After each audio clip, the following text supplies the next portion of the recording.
The best relationship advice most people will never tell you is to stop looking for relationship advice.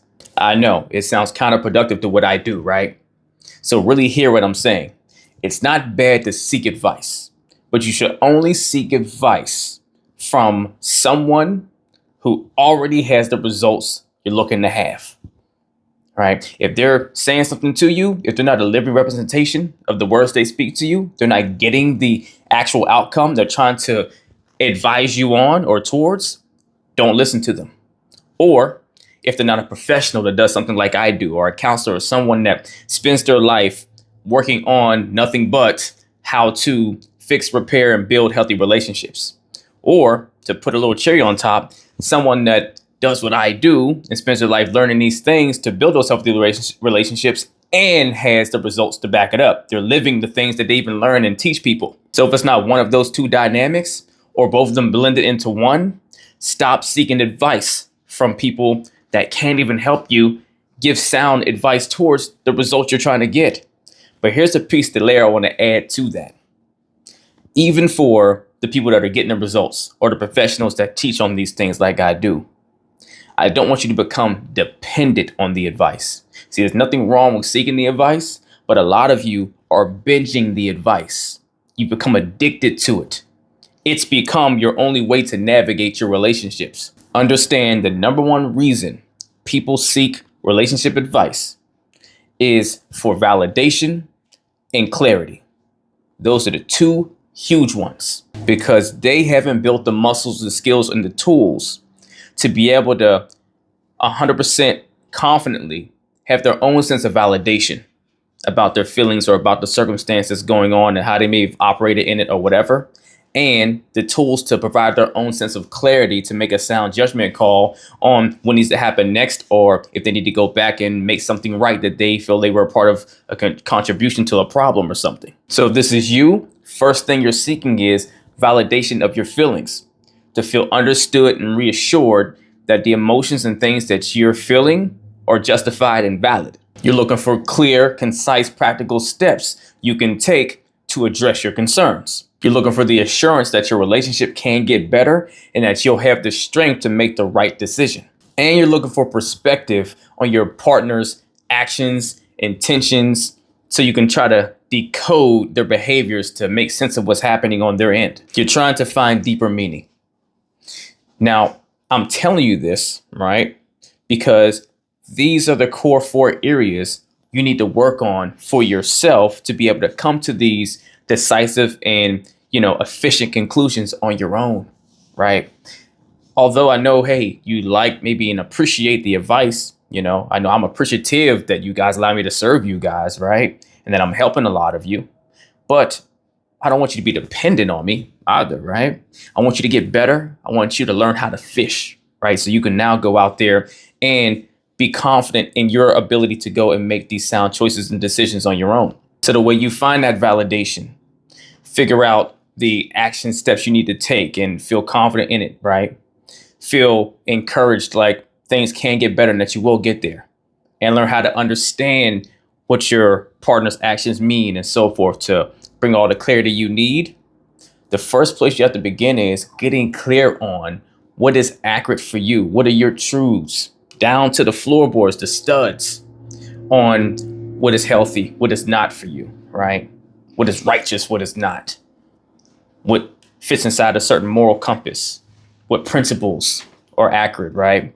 And the tangible actions, the way someone has to operate in order for those things to be true, to make sure you are first living by your own vetting system of what makes a person or a partner healthy and being a contribution to a relationship versus being part of the problem. See, a lot of your issues out there are you have unresolved wounds and things of your past. You have habits that you're aware of, even if it's not extremely conscious. On the subconscious level, it's not the best in a relationship. There's still work to do on yourself, on your emotional intelligence, the ability to regulate your emotions and, have healthier practices. There's a lot of things you need to clean up. And so therefore, whenever you go through your toughest moments and times and things, it's hard to feel reassured in your decision-making process.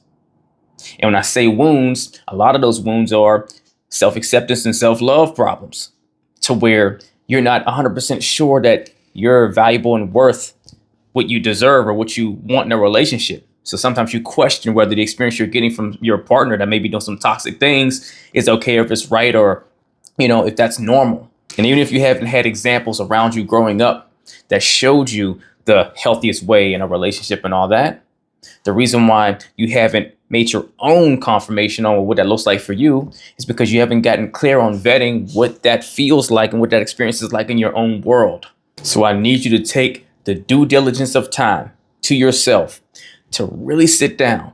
And a lot of us have never done this, but even if you have, do it again to review it and make sure you've vetted it and gone levels deep. Meaning, I want you to sit down, write out your standards and your boundaries, right? And let's be clear, standards is a way of living, meaning you require these components for you to be a healthy, happy, and whole human being. So you have to live up to your own standards. And then that also means someone that's going to be in your life, especially your partner, has to reflect or match those standards or meet you in that level in their own way so that they can fit what you require to be happy you. Then I want you to write down your boundaries, the things that you require to not be violated in order to protect your mental, physical, and emotional well-being. And when you write them both down, I want you to go levels deep. Write down why the things you put on that paper, and this has to be tangible things too. I mean, it's important to say that. We think conceptually as humans by nature a lot of times. We visualize tangibly, but we conceptualize whenever we're speaking about something often. So we have to really make the shift on building the muscle for getting tangible, taking the visualization and putting the tangible actions that are appropriate to the things we say we need. So write down all your standards and your boundaries, what they look like in practice, in reality. If it was happening in front of your eyes, what's it look like? And it should be easy for the standards a little bit more for you because you are living in your standards. At least you should be living to your own standards. So you know what you're doing to allow your standards to be met. All right. So just break down what you do. But when you write these things down, then you're going to put the whys behind them. Why these things equate to living up to your standards and protecting your boundaries or not violating your boundaries or whatever. Why? What does this boundary protect you from for your mental or emotional or physical well-being? And then when you get your whys down, go 5 levels deeper. Meaning, then you put that reason as to why, then write again. Now, this is why that does that. And when you get down to the reason beneath that, this is why that does that. And you go 5 levels deep so that you have absolute clarity on why the things you've designed are required for you, boundaries or standards wise, are such, and why they're accurate and effective. And what you'll notice is going on this journey, you'll start going down some of those levels. And you might get stumped on some of those things and say, well, why do I need this to be my standard? Why is this a boundary? And that right there is how you start debunking or confirming things that you've believed. See, the reason why we second guess ourselves is if we haven't gone levels deep enough to really confirm and triple down on why that thing is accurate for us and poke holes in it, right? Poke holes in your whole process. Don't be scared of changing some parts of what you believed for so long because you're scared of losing who you are, changing who you are. Hey, we're here to grow. So don't hold too grip tight to a belief system or structure because it's produced the world around you you've been living in. And if you have to change some of these things, you have to start rethinking or reevaluating some ways of living. That's okay. That's part of the game because you'll never get the results you want if you're not getting them currently. In your future, if you're trying to hold on to who you are exactly, it doesn't work that way. If you want different results, you have to do something different. You have to become something more. Notice I didn't say different because you can still be you, but you got to build on top of you to make you better, 2.0 you, whatever you want to call it. You do that and your ability to trust your own sense of judgment, have the clarity in the situation, right? Validate your own feelings on whether you were tripping or if you were justified in the circumstance. Because look, we're not perfect. You might have a moment where you recognize, yeah, I was tripping, but you'll know what to do to correct that on your end. So you can always do your part.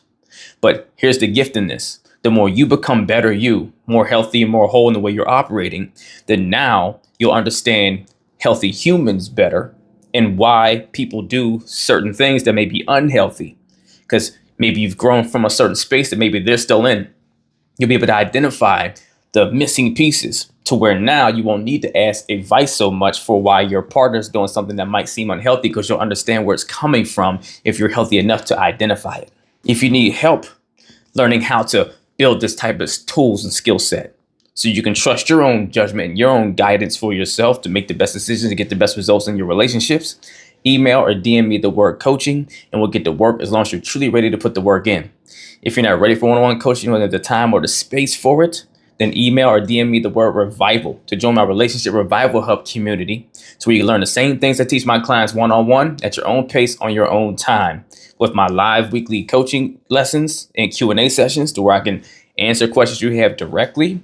And you can watch it on replay if you weren't able to make it, so you can still do it on your own time. And all my courses in there around building healthy relationships, conflict resolution, the whole nine, it's all in there for you. And that's the only place I make specialized content strictly for my members to their questions, to where I make things customized directly to answer and give the steps to whatever you're looking to learn, not just what you find on my social media platforms. Either way, do something to get in the race. Let's get it.